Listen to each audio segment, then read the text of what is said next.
ಇವತ್ತು ರಾಜಕೀಯ ಮಾತಾಡ್ತಕ್ಕಂಥ ಸಂದರ್ಭವೂ ಅಲ್ಲ. ಇವತ್ತು ಒಂದು ಸದುದ್ದೇಶಕ್ಕಾಗಿ ಕಾರ್ಯಕ್ರಮ ಮಾಡ್ತಾ ಇದ್ದೇವೆ.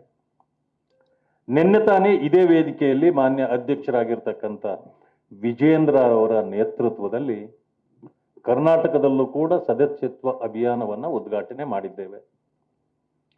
1ನೇ ತಾರೀಕಿನಂದು ದೇಶದ ಪ್ರಧಾನಮಂತ್ರಿ ಆಗಿರ್ತಕ್ಕಂಥ ಮೋದಿಜಿಯವರು, ನಡ್ಡಾಜಿಯವರು, ಅಮಿತ್ ಶಾಜಿಯವರು ಅದನ್ನು ದೆಹಲಿಯಲ್ಲಿ ಉದ್ಘಾಟನೆ ಮಾಡಿದ್ದಾರೆ. ಈಗಾಗಲೇ ಒಂದೇ ದಿನದಲ್ಲಿ 1 ಕೋಟಿಗೂ ಹೆಚ್ಚು ಸದಸ್ಯತ್ವ ಆಯಿತು 1ನೇ ತಾರೀಕು ಅಂತ 2ನೇ ತಾರೀಕು ವರದಿ ಬಂತು. ನಿನ್ನೆ ಅಧ್ಯಕ್ಷರು ಹೇಳಿದರು, ನಮ್ಮ ಅಧ್ಯಕ್ಷರು ವಿಜೇಂದ್ರ ಅವರು, ನಮ್ಮದು 4-5 ಲಕ್ಷ ಒಂದೇ ದಿನದಲ್ಲಿ ನಿನ್ನೆ ಆಗಿತ್ತು ಅಂತ. ಕಳೆದ ಸಾರಿ ನಮ್ಮದು 1,05,00,000 6 ವರ್ಷದಿಂದ ಆಗಿತ್ತು. ಈ ಸಾರಿ ಕಡಿಮೆ ಅಂತಂದ್ರೂ 1.5 ಕೋಟಿ ಮಾಡಬೇಕು ಅನ್ನೋದು ಉದ್ದೇಶ ಇದೆ. ಅದಕ್ಕೆ ಇವತ್ತು ನಾವೆಲ್ಲರೂ ಸೇರಿ ಅವರವರ ಮೋರ್ಚಾಗಳ ವತಿಯಿಂದಲೂ ಪಕ್ಷದ ವತಿಯಿಂದಲೂ ನಾವು ಎಲ್ಲರನ್ನೂ ಕೂಡಿಸ್ತಕ್ಕಂಥ ಕೆಲಸವನ್ನ ಮಾಡಬೇಕು, ಹೆಚ್ಚು ಸದಸ್ಯರನ್ನ ಮಾಡಬೇಕು ಅನ್ನೋದೇ ಇದರ ಉದ್ದೇಶ. ನನಗನ್ಸ್ತದೆ 1.5 ಕೋಟಿ ಮಾಡೋದೇನು ಅಷ್ಟೇನು ಕಷ್ಟ ಆಗಲಾರದು. ಯಾಕೆಂತಂದ್ರೆ ನಮ್ಮ ಪಕ್ಷ ಇವತ್ತು ಸುಭದ್ರವಾಗಿದೆ. ಹಿಂದೆ ಅನೇಕ ರಾಜ್ಯಗಳಲ್ಲಿ ನಾವಿರಲಿಲ್ಲ, ಅನೇಕ ಜಿಲ್ಲೆಗಳಲ್ಲಿ ನಾವಿರಲಿಲ್ಲ, ಅನೇಕ ಕ್ಷೇತ್ರಗಳಲ್ಲಿ ನಾವಿರಲಿಲ್ಲ. ಈಗ ನಾವಿಲ್ಲ ಅನ್ಲಿಕ್ಕೆ ಸಾಧ್ಯವೇ ಇಲ್ಲ, ಎಲ್ಲ ಕಡೆ ಇದ್ದೇವೆ. ಅಂದ್ರೆ ನಮ್ಮ ಸಂಘಟನೆ ಶಕ್ತಿಯುತವಾಗಿ ಬೆಳೀತಾ ಹೋಗ್ತಾ ಇದೆ. ಆ ಕಾರಣದಿಂದ ನಮಗೇನು ತೊಂದರೆ ಆಗುತ್ತಿಲ್ಲ. ಸರಾಸರಿಯಾಗಿ ಮೋರ್ಚಾ ಅನ್ನೋದನ್ನು ಬಿಟ್ಟು ಪಕ್ಷದ ವೇದಿಕೆಯಿಂದಲೇ ಹೇಳೋದಾದ್ರೆ 300 ಇಂದ 400 ಸದಸ್ಯರನ್ನ ಒಂದು ಬೂತ್ನಲ್ಲಿ ನಾವು ಮಾಡಿದರೆ 55,000 ಬೂತ್ಗಳಿದೆ. ಲೆಕ್ಕ ಮಾಡಿ, 2 ಕೋಟಿ ಆಗೋಗ್ತದೆ. ಇರ್ಬೋದು, ಒಂದು ಕಡೆ ಸ್ವಲ್ಪ ಕಡಿಮೆ ಆಗ್ಬೋದು, ಒಂದು ಕಡೆ ಹೆಚ್ಚಾಗ್ಬೋದು, ತೊಂದರೆ ಇಲ್ಲ. ಆದ್ರಿಂದ ಇಲ್ಲಿನ ಇದನ್ನ ಮಾಡಬೇಕು. ಸಹಜವಾಗಿ ಮೈನಾರಿಟಿ ಮೋರ್ಚಾದ ಅಜೀಜ್ ಅವ್ರಿಗೆ ಹೇಳಿದ್ದನ್ನು ನಾನು ಒಪ್ತೇನೆ. ನಮ್ಮ ಪಕ್ಷದಲ್ಲಿ ಸ್ವಲ್ಪ ಕಡಿಮೆ ಜನಸಂಖ್ಯೆ ಇರಬಹುದು, ನಾನು ಅದನ್ನ ಅಲ್ಗಳೆಯೋದಿಲ್ಲ. ಅದಕ್ಕೆ ಕಾರಣಗಳು ಬಹಳ ಇವೆ. ಮೈನಾರಿಟಿ ಅಂತಂದ್ರೆ ಮುಸ್ಲಿಮರಲ್ಲ, ಮೈನಾರಿಟಿ ಅಂದ್ರೆ ಬರೀ ಕ್ರಿಶ್ಚಿಯನ್ರಲ್ಲ, ಜೈನರಲ್ಲ, ಬೌದ್ಧರಲ್ಲ, ಪಾರ್ಸಿಗಳಲ್ಲ, ಎಲ್ಲರನ್ನೂ ಸೇರಿ ಮೈನಾರಿಟಿ ಅನ್ನೋದು. ಯಾಕೆ ಅಂದ್ರೆ ಸಂಖ್ಯೆಯಲ್ಲಿ ಕಡಿಮೆ ಇರ್ತಾರೆ. ಆ ಕಾರಣದಿಂದ ಮೈನಾರಿಟಿ ಅಂದ್ರೆ ಅದಕ್ಕೆ ಬೇರೆ ಮೀನಿಂಗ್ ಇದೆ. ಯಾಕೆ ಮೈನಾರಿಟಿ ಅನ್ಬೇಕು ನೋಡಿ? ಮೈನಾರಿಟಿ ಅವ್ರಿಗೆ ರಕ್ಷಣೆ ಕೊಡಬೇಕು, ಯಾಕಂದ್ರೆ ಅವ್ರ ಕಡಿಮೆ ಸಂಖ್ಯೆ ಇದೆ. ಮೆಜಾರಿಟಿ ಇರೋರ ದರ್ಪ ದೌಲತ್ತು ಅವ್ರಿಗೆ ತೊಂದರೆ ಕೊಡಬಾರದು. ಉದ್ದೇಶ ಅದಲ್ವಾ? ಅದೇ ಉದ್ದೇಶ. ಅದಕ್ಕೆ ಕಾನೂನಾತ್ಮಕವಾಗಿ ಸಂವಿಧಾನಾತ್ಮಕವಾಗಿ ಅವ್ರಿಗೆ ರಕ್ಷಣೆ ಕೊಡಬೇಕು. ಇವೆಲ್ಲ ಇರ್ತವೆ. ಅದನ್ನ ನಾನು ಹೇಳ್ತಕ್ಕಂಥದ್ದು, ನಾವು ಮೈನಾರಿಟಿ ಅಂದ್ರೆ ಯಾರು ಅಂದ್ರೆ ಮುಸ್ಲಿಮರು ಮಾತ್ರ ಅನ್ಕೊಂಡಿದೀವಿ, ಈ ಸದ್ಯಕ್ಕೆ ಅಂದ್ಕೊಂಡಿರೋದು. ಆದ್ರೆ ನಾನು ಇನ್ನೊಂದು ಮಾತಿನಲ್ಲಿ ಹೇಳ್ತೇನೆ, ಮುಸ್ಲಿಮ್ಸ್ ಆರ್ ನಾಟ್ ಮೈನಾರಿಟೀಸ್.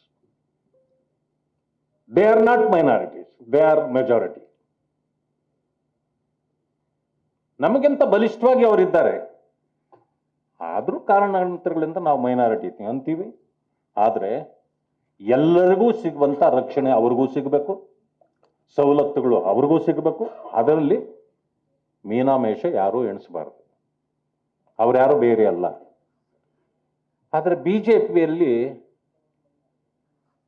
ಅವ್ರಿಗೆ ವಿಶ್ವಾಸ ಕಡಿಮೆ. ಯಾರಿಗೆ? ಮುಸಲ್ಮಾನರಿಗೆ. ಯಾಕೆ? ತಪ್ಪು ಅವರದಲ್ಲ.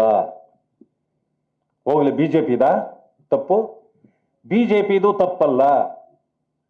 ಯಾಕೆ ಅಂತಂದ್ರೆ ಯಾವಾಗ್ಲೂ ನೋಡ್ಕೊಳ್ಳಿ, ನಮ್ಮ ಮನೆಯಲ್ಲಿ ಜಗಳ ಆದ್ರೆ ಪಕ್ಕದ ಮನೆಯವನು ಕಾರಣ ಇರ್ತಾನೆ.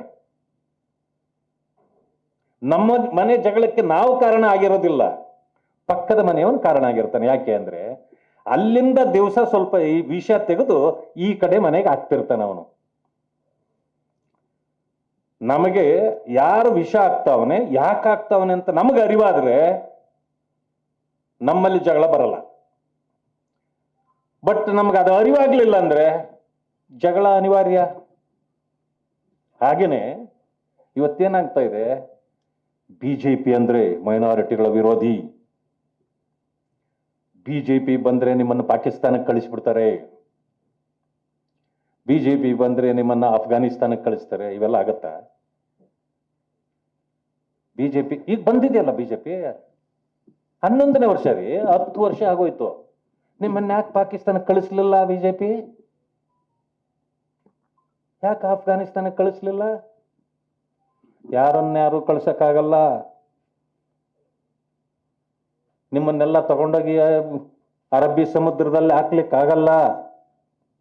ಆದ್ರೆ ಅಜೀಜ್ ಅವ್ರು ಹೇಳಿದ್ರಲ್ಲ, ಎಲ್ಲಿ ನಾವು ಹಿಡಿಯುತ್ತೀವಿ ಅಂದ್ರೆ ಎಲ್ಲಿ ನಮ್ಮಲ್ಲಿ ವಿದ್ಯೆ ಕಡಿಮೆ ಇದೆಯೋ ಅಲ್ಲಿ ಅರಿವು ಕೂಡ ಕಡಿಮೆ ಇರುತ್ತೆ. ನಾವು ಅರ್ಥ ಮಾಡ್ಕೊಂಡಿಲ್ಲ. ಅವರದು ಹಾಕಿದ ಆ ವಿಷ ಜಂತುಗಳು ನಮ್ಮಲ್ಲಿ ತಲೆಯಲ್ಲಿ ಕೆಲಸ ಮಾಡ್ತೀವಿ, ನಾವು ಅದನ್ನ ತಲೆ ಮೇಲೆ ಒತ್ಕೊಂಡು ಓಡಾಡ್ತಿದ್ದೀವಿ. ಈ ದೇಶದಲ್ಲಿ ಸರ್ವರಿಗೂ ಅಂಬೇಡ್ಕರ್ ಅವರು ಸಂವಿಧಾನ ಕೊಟ್ಟಿದಾರಲ್ಲ, ಕೆಲವರು ತಿಳ್ಕೊಂಡ್ಬಿಟ್ಟಿದ್ದಾರೆ ಕೆಲವ್ರಿಗೆ ಮಾತ್ರನೇ ಸೀಮಿತ ಅದು ಅಂತ. ಅಂಬೇಡ್ಕರ್ ಅವರು ಕೊಟ್ಟಿರ್ತಕ್ಕಂಥದ್ದು ಜಾತ್ಯತೀತ, ಧರ್ಮಾತೀತ, ಅಲ್ಲಿ ಯಾವುದೂ ಇಲ್ಲ. ಸರ್ವರನ್ನು ಒಳಗೊಂಡ ಭಾರತವನ್ನು ಕಟ್ಟತಕ್ಕಂಥದ್ದು. ಭಾರತೀಯ ಜನತಾ ಪಾರ್ಟಿ ಮಾಡ್ತಿರ್ತಕ್ಕಂಥದ್ದೇನು? ದೇಶದ ಹಿತರಕ್ಷಣೆ ಮೊದಲಾಗಬೇಕು. ಅಧಿಕಾರ ಹಿಡಿಯೋದು ಬಿಜೆಪಿಗೆ ಮುಖ್ಯ ಅಲ್ಲ. ಇದನ್ನ ನಾವು ಅರ್ಥ ಮಾಡ್ಕೊಂಡ್ರೆ ಎಲ್ಲವೂ ಸರಿ ಹೋಗ್ತದೆ. ಈಗ ಏನಾಗಿದೆ, ಕಾಂಗ್ರೆಸ್ಸು ಮೈನಾರಿಟಿಗಳನ್ನ, ವಿಶೇಷವಾಗಿ ಮುಸಲ್ಮಾನ್ ಬಂಧುಗಳನ್ನ ದಾರಿ ತಪ್ಪಿಸ್ತಾ ಇದೆ. ನಾವು ದಾರಿ ತಪ್ತಾ ಇದ್ದೇವೆ. ಇಷ್ಟು ದೊಡ್ಡ ಮಾತುಗಳನ್ನು ಮಾತಾಡ್ತದೆ. ನಾವು ಮುಸಲ್ಮಾನರ ಪರ. ಹೇಳ್ರಪ್ಪ, ಎಷ್ಟು ಮುಖ್ಯಮಂತ್ರಿ ಮಾಡಿದ್ರಿ ಕರ್ನಾಟಕದಲ್ಲಿ ನೀವು? ಉದ್ಧಾರ ಆಯ್ತಾ ಅವ್ರದ್ದು? ಹೇಳ್ರಪ್ಪ, ನಿಮ್ಮ ಪಕ್ಷಕ್ಕೆ ಯಾವತ್ತಾದ್ರೂ ಒಬ್ಬರನ್ನ ಅಧ್ಯಕ್ಷರು ಮಾಡಿದ್ರೇನ್ರಿ? ಅಧ್ಯಕ್ಷನ್ ಮಾಡಿದ್ದೀರಾ? ಎಲ್ಲ ನಿಮ್ಮಲ್ಲೇ ಇರೋದಲ್ಲ ಮುಸಲ್ಮಾನರೆಲ್ಲ. ಹೋಗ್ಲಿ, ಅವ್ರ ಪರಿಸ್ಥಿತಿ ಏನಿದೆ ಅಂತ ಹೋಗಿ ನೋಡಿದ್ದೀರೇನ್ರಿ? ಅವ್ರ ಕಾಲೋನಿಗಳಿಗೆ ಹೋಗಿದ್ದೀರಾ? ಯಾವ ರೀತಿ ಅಂದ್ರೆ ಇಬ್ಬರನ್ನ ಮುಂದಿಟ್ಕೊಂಡ್ಬಿಡ್ತಾರೆ, ಜೋಕರ್ಗಳ ತರ ಇಬ್ಬರನ್ನ ಮುಂದಿಟ್ಕೊಳ್ತಾರೆ, ಅಧಿಕಾರ ಕೊಟ್ಟು ಬಿಡ್ತಾರೆ ಅವ್ರಿಗೆ. ಅವರು ಇಡೀ ಸಮುದಾಯನ ಕಾಂಟ್ರಾಕ್ಟ್ ತಗೊಂಡ್ಬಿಟ್ಟಿದ್ದೀವಿ ಅಂತ ಅವ್ರು ಆಡ್ತಿರ್ತಾರೆ. ಈ ಇಡೀ ಕಾಂಗ್ರೆಸ್ ಏನ್ ಮಾಡ್ತದೆ, ಏನ್ರಿ ಮೈನಾರಿಟಿಗೆ ಏನ್ ಕಮ್ಮಿ ಕೊಟ್ಟಿದ್ದಾರೆ ನೋಡ್ರಿ, ಅವ್ರಿಗೆ ಕೊಟ್ಟಿದ್ದೀವಿ ಅಂತ. ದಲಿತರಿಗೂ ಹಂಗೆ ಒಂದಿಬ್ಬರನ್ನ ಇಟ್ಕೊಂಡ್ಬಿಡ್ತಾರೆ, ದಲಿತರನ್ನ ತೋರಿಸ್ತಾನೆ ಇರ್ತಾರೆ. ಆ ಸಮಾಜ ಮಾತ್ರ ಹಾಳಾಗ್ತಾನೆ ಇರ್ತದೆ, ಏನು ಮಾಡುತ್ತಿಲ್ಲ. ಇದೇ ಆಗಿರೋದು. ಭಾರತೀಯ ಜನತಾ ಪಕ್ಷ ಯಾರ ವಿರೋಧಿಯೂ ಅಲ್ಲ, ಈ ದೇಶದಲ್ಲಿ ಯಾರ ವಿರೋಧಿಯೂ ಅಲ್ಲ.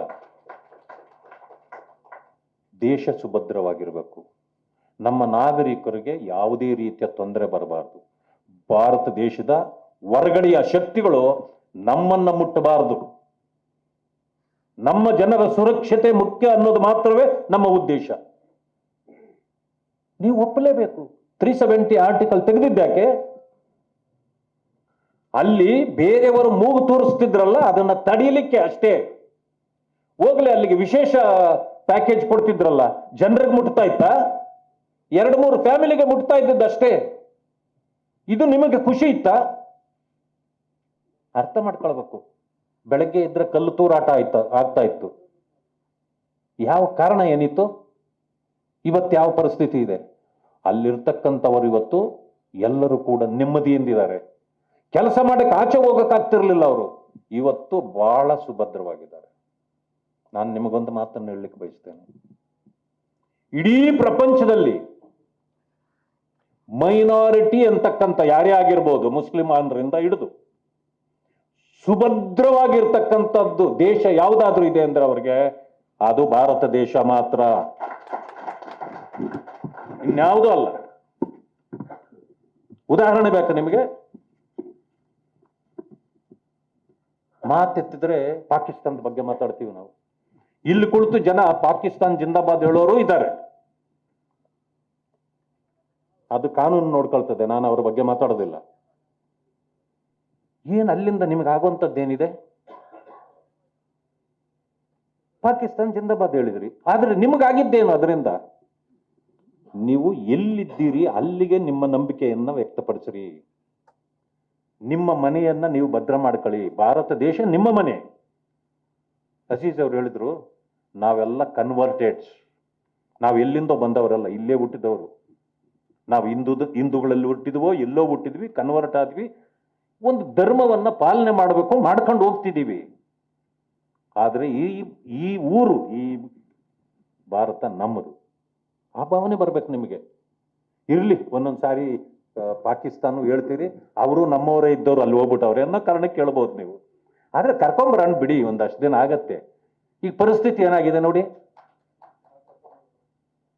ಈಗೇನಾಗಿದೆ, ಸ್ಪರ್ಧಿಗಳು ನೀವು ನೋಡ್ತಾ ಇದ್ದೀರಿ, ತಿನ್ನೋದು ಕೂಡ ಕಷ್ಟ ಆಗಿದೆ ರೀ. ಇವತ್ತು ನಾವು ಭಾರತ ಯಾಕೆ ಬಿಟ್ಟು ಬಂದ್ವು ಅಂತ ಅವ್ರಿಗನ್ಸಿದೆ. ನಮಗೂ ಒಬ್ಬರು ಪ್ರಧಾನಮಂತ್ರಿ ಆಗೋದಿದ್ರೆ ಮೋದಿ ಅಂತವರೇ ಬೇಕು ಅಂತ ಅವ್ರು ಕೇಳೋಂಗಾಗ್ಬಿಟ್ಟಿದೆ. ಆದ್ರೆ ನಾವು ಪ್ರಧಾನಿನ ಕೊಡಕ್ಕಾಗಲ್ಲ ಅವ್ರಿಗೆ, ಮೋದಿ ಅವ್ರನ್ನ ನಾವು ಕೊಡಕ್ಕಾಗಲ್ಲ. ಆದ್ರೆ ಏನ್ ಮಾಡ್ಬೇಕು? ನೀವು ಪ್ರಧಾನಮಂತ್ರಿ ಬೇಕು ಅಂತಂದ್ರೆ ಪಾಕಿಸ್ತಾನ ತಗೊಂಡು ವಾಪಸ್ ಬಂದ್ಬಿಡ್ರಪ್ಪ ಅಂತ ಹೇಳ್ಬೇಕು ನಾವು, ಅಷ್ಟೇ. ಇದಕ್ಕಿಂತ ಏನು ಹೇಳಕ್ಕಾಗತ್ತೆ? ಅಲ್ಲ, ತಗೊಳ್ಳೋದು ಬಿಡೋದು ನನ್ನ ಕೆಲಸ ಅಲ್ಲಪ್ಪ, ಅದು ಸರ್ಕಾರ ತೀರ್ಮಾನ ಮಾಡಬೇಕು. ಆದ್ರೆ ಪರಿಸ್ಥಿತಿ ಹಂಗಿದೆ. ಬಟ್ ನೀವು ಇಲ್ಲಿ ಜಿಂದಾಬಾದ್ ಆಗ್ತೀರಿ, ಪಾಪ ಅಲ್ಲಿ ಕಷ್ಟ ಕೇಳ್ರಿ ಅವ್ರನ್ನ. ಕಾಶ್ಮೀರ ಇವತ್ತು ಸಂತೃಪ್ತಿಯಿಂದ ಜನ ಇದ್ದಾರೆ. ಪಕ್ಕದ್ದು ನೋಡ್ರಿ, ಬಾಂಗ್ಲಾದೇಶದಲ್ಲಿ ಏನ್ ಪರಿಸ್ಥಿತಿ ಆಗ್ತಿದೆ, ಹಿಂದೂಗಳ ಪರಿಸ್ಥಿತಿ ಅಲ್ಲಿ ಏನಾಗಿದೆ. ನಾವು ಮೈನಾರಿಟಿ ಅಂತೇಳಿ ಯಾರಾದ್ರೂ ಇಲ್ಲಿ ತೊಂದರೆ ಕೊಡ್ತಾರ ಯಾರಿಗಾದ್ರು? ಆದ್ರೆ ಅಲ್ಲಿ ಮೈನಾರಿಟಿಗೆ ಏನ್ ತೊಂದರೆ ಆಗ್ತದೆ? ಇದು ಮಾನವೀಯತೆಯಿಂದ ಯೋಚನೆ ಮಾಡಿದ್ರೆ ಪರಿಸ್ಥಿತಿ ಹೆಂಗಾಗ್ತದೆ? ಬಂಧುಗಳೇ, ನಾನೊಂದು ಮಾತನ್ನು ಹೇಳ್ತೀನಿ. ಯಾಕೆ ಭಾರತ ದೇಶದಲ್ಲಿ ಅಲ್ಪಸಂಖ್ಯಾತರು ಸುರಕ್ಷಿತ ಅನ್ನೋದಕ್ಕೆ ಒಂದು ಉದಾಹರಣೆಯನ್ನು ಕೂಡ ಕೊಡ್ತೇನೆ ನಿಮಗೆ. ಈ ಪ್ರಪಂಚದಲ್ಲಿ 59 ಇಸ್ಲಾಂ ದೇಶಗಳಿವೆ, ಇಸ್ಲಾಂ ಕಂಟ್ರೀಸ್ ಇದೆ 59. ಎಲ್ಲೆಲ್ಲಿ ಏನ್ ನಡೀತಾ ಇದೆ ನಿಮಗೆಲ್ಲ ಗೊತ್ತಿದೆ. ಅದರ ವಿಶ್ಲೇಷಣೆಗೆ ನಾನು ಹೋಗೋದಿಲ್ಲ, ನನಗೆ ಸಮಯ ಇಲ್ಲ. ಅದು ಒಂದನ್ನು ನಿಮ್ಗೆ ಹೇಳ್ತೇನೆ. ಇತ್ತೀಚೆಗಷ್ಟೇ ದೊಡ್ಡ ತೊಂದರೆ ಬಾಂಗ್ಲಾದೇಶದಲ್ಲಿ ಆಯ್ತು. Prime minister Sheikh Hasina madam ತುಂಬಾ ತೊಂದರೆಗೆ ಬಂದ್ರು. ಅವ್ರ ಮನೆಗೆ ನುಗ್ಗಿ ಇನ್ನೇನು ಅವರನ್ನು ಮುಗಿಸೇ ಬಿಡ್ತಾರ ಅನ್ನೋ ಪರಿಸ್ಥಿತಿ ಬಂತು. ಅವರು ಎಲ್ಲಾ ದೇಶಗಳನ್ನು ಕೇಳ್ಕೊಂಡ್ರು, ನಮಗೆ ರಕ್ಷಣೆ ಕೊಡಿ ಅಂತ. ಯಾರಾದ್ರೂ ಕೊಟ್ರ? ಈ 59 ರಾಷ್ಟ್ರಗಳು, ಇಸ್ಲಾಂ ರಾಷ್ಟ್ರಗಳು ಎಲ್ಲಿ ಹೋಗಿದ್ವು ಮತ್ತೆ? ಯಾಕೆ ಅವ್ರಿಗೆ ರಕ್ಷಣೆ ಕೊಡ್ಲಿಲ್ಲ? ಅವರು ರಕ್ಷಣೆಗೆ ಬಂದಿದ್ದು ಭಾರತ ದೇಶ ಮಾತ್ರ.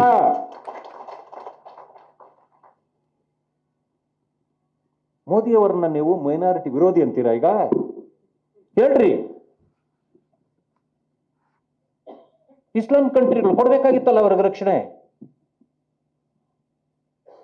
ಭಾರತ ದೇಶ ಅವ್ರಿಗೆ ರಕ್ಷಣೆ ಕೊಟ್ಟಿದ್ದು.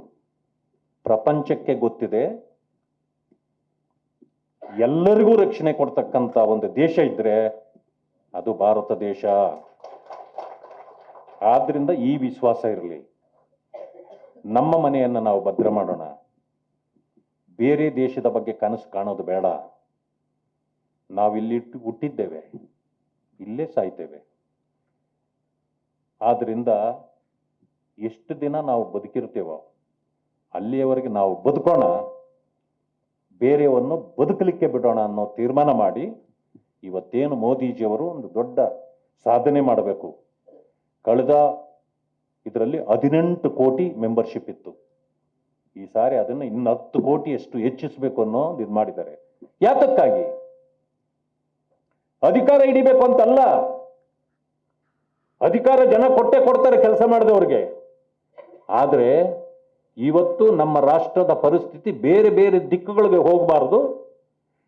ಆ ಭದ್ರತೆಯನ್ನು ನಾವು ಮಾಡಿ ಇಡ್ಬೇಕಂತಂದ್ರೆ ನಮ್ಮ ಜನರನ್ನ ಒಟ್ಟುಗೂಡಿಸಬೇಕು ಅನ್ನೋದೇ ಉದ್ದೇಶ.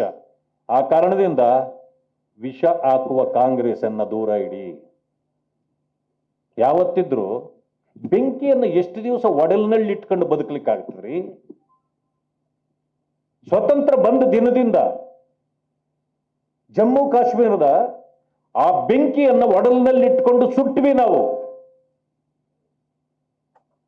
ನಿಜವಾಗಿಯೂ ಅವ್ರಿಗೆ ಸ್ವತಂತ್ರ ಬಂದು ಕೇವಲ 2 ವರ್ಷ ಆಗಿದ್ದು. ಉಳಿದ 75 ವರ್ಷ ಅವರಿಗೆ ಸ್ವತಂತ್ರವೇ ಇರಲಿಲ್ಲ. ಇದನ್ನ ನಿರ್ಮಾಣ ಮಾಡಿದ್ದು ಭಾರತೀಯ ಜನತಾ ಪಕ್ಷ ಮತ್ತು ಮೋದಿಜಿಯವರು, ಅಮಿತ್ ಶಾಜಿಯವರು. ಇದನ್ನ ನಾವೆಲ್ಲರೂ ಅರ್ಥ ಮಾಡ್ಕೊಂಡು ನಮ್ಮ ಸಂಘಟನೆಯನ್ನು ಮುಂದುವರಿಸೋಣ. ನಿಮ್ಮೆಲ್ಲರ ಬಗ್ಗೆ ನನಗೆ ಬಹಳ ವಿಶ್ವಾಸ, ಗೌರವ ಇದೆ. ಯಾಕೆ ಅಂತಂದ್ರೆ ಎಷ್ಟೋ ಜನರು ದಾರಿ ತಪ್ಪಿ ಹೋದಾಗ್ಲೂ ನೀವು ದಾರಿ ತಪ್ಪಿಲ್ವಲ್ಲ, ಇಲ್ಲಿದ್ದೀರಲ್ಲ, ಅದಕ್ಕೆ ನೀವು ದಾರಿ ತಪ್ಪಿಲ್ಲ. ಆದ್ರೆ ನಿಮ್ಮನ್ನು ನೋಡಿ ಅರ್ಥ ಮಾಡ್ಕೊಳ್ಬೇಕು ಬೇರೆಯವರು. ಈಗ ನಿಮ್ಮನ್ನೇನು ಏನು ತೊಂದರೆ ಕೊಟ್ಟುವ? ನಿಮ್ಗೆ ಯಾರಿಗಾದ್ರೂ ತೊಂದರೆ ಇದೆಯಾ? ಇಲ್ಲಿ ತೊಂದರೆ ಇಲ್ಲ. ಆದ್ರೆ ಸೂಕ್ತ ಸ್ಥಾನಗಳಿಗೆ ಸೂಕ್ತ ವ್ಯಕ್ತಿಗಳು ಬೇಕು ನಮಗೆ. ಹೇಳ್ತಾರೆ ಟಿಕೆಟೇ ಕೊಡೋದಿಲ್ಲ ಮೈನಾರಿಟೀಸ್ಗೆ ಅಂತ ಹೇಳ್ತಾರೆ. ಹೌದು, ವೆಸ್ಟ್ ಬೆಂಗಾಲಲ್ಲಿ 27 ಸೀಟ್ ಕೊಟ್ವಿ ನಾವು ಅಲ್ವಾಜಿ. 27 ಸೀಟು ಮುಸಲ್ಮಾನರು ಕೊಟ್ವಿ, ಒಂದು ಗೆಲ್ಲಿಲ್ಲ. ಯಾಕೆ ಅಂತಂದ್ರೆ ವಿಷ ಹಾಕ್ಬಿಟ್ಟಿದಾರಲ್ಲ, ಅದಕ್ಕೆ ವೋಟ್ ಹಾಕಲ್ಲ. ನಮ್ಗೆ ಕೊಡ್ತೀವಿ, ಗೆಲ್ಲಬೇಕಲ್ಲ, ಇಲ್ಲಾಂದ್ರೆ ವೇಸ್ಟ್ ಆಗ್ಬಿಡ್ತದೆ. ಈಗ ಸೂಕ್ತ ಸ್ಥಾನಕ್ಕೆ ಸೂಕ್ತ ವ್ಯಕ್ತಿ ಬೇಕಾಗಿತ್ತು. ಅಜೀಜ್ ಅವರು ಸಿಕ್ಕಿದ್ರು, ಅವರೇ ಹೇಳ್ಕೊಂಡ್ರು 5 ವರ್ಷ ನಾನು ಇದ್ನಲ್ಲಪ್ಪ. ಆ ಸ್ಥಾನವನ್ನು ತುಂಬತಕ್ಕಂಥ ಶಕ್ತಿ, ಪ್ರಬುದ್ಧತೆ ಕೂಡ ನಮಗೆ ಬೇಕು. ಅಂಥವರು ಬೇಕು. ನಾಳೆ ನೀವು ಕೇಳ್ಬೋದು ಟಿಕೆಟ್. ಈಗ ಶಿವಾಜಿನಗರ ಲಾಸ್ಟ್ ಟೈಮು ಮೈನಾರಿಟಿ ಕೊಡ್ಬೇಕಂತಿದ್ವಿ, ಯಾರಪ್ಪ ಬಂದ್ರು ನಮಗೆ? ಇಂಥ ಕೆಲವು ಇದ್ದಿರ್ತವೆ, ಮಾಡಕ್ ಆಗಲ್ಲ. ಆದ್ರಿಂದ ನೀವೆಲ್ಲರೂ ಬೆಳೀಬೇಕು. ನಿಮ್ಮೆಲ್ಲರ ಜೊತೆಯಲ್ಲಿ ನಾವಿರ್ತೇವೆ. ಪಕ್ಷ ನಿಮ್ಮನ್ನು ಯಾರನ್ನೂ ತಿರಸ್ಕಾರ ಮಾಡೋದಿಲ್ಲ. ಆದ್ರೆ ನೀವು ಬೆಳ್ಕೊಳ್ಬೇಕು. ಪಕ್ಷ ನಿಮ್ಮನ್ನು ಬೆಳೆಸ್ತದಂತ ನೀವು ತಿಳ್ಕೊಳ್ಬಾರ್ದು. ಪಕ್ಷ ಇರೋದು ನಾವೆಲ್ಲರೂ ಬೆಳೆಯಲಿಕ್ಕೆ. ಇದನ್ನ ಅರ್ಥ ಮಾಡ್ಕೊಂಡು ನಾವು ಸಂಘಟನೆಯಲ್ಲಿ ಮುಂದುವರಿಯೋಣ. ನಿಮಗೆಲ್ಲರಿಗೂ ಭವಿಷ್ಯ ಇದೆ. ಜಾತಿಗಾಗಿ, ಧರ್ಮಕ್ಕಾಗಿ ಪ್ರಾಣ ಕೊಡಬೇಡಿ. ಪ್ರೀತಿಗಾಗಿ, ವಿಶ್ವಾಸಕ್ಕಾಗಿ ನಾವೆಲ್ಲರೂ ಪ್ರಾಣ ಕೊಡೋಣ ಅಂತ ಹೇಳಿ.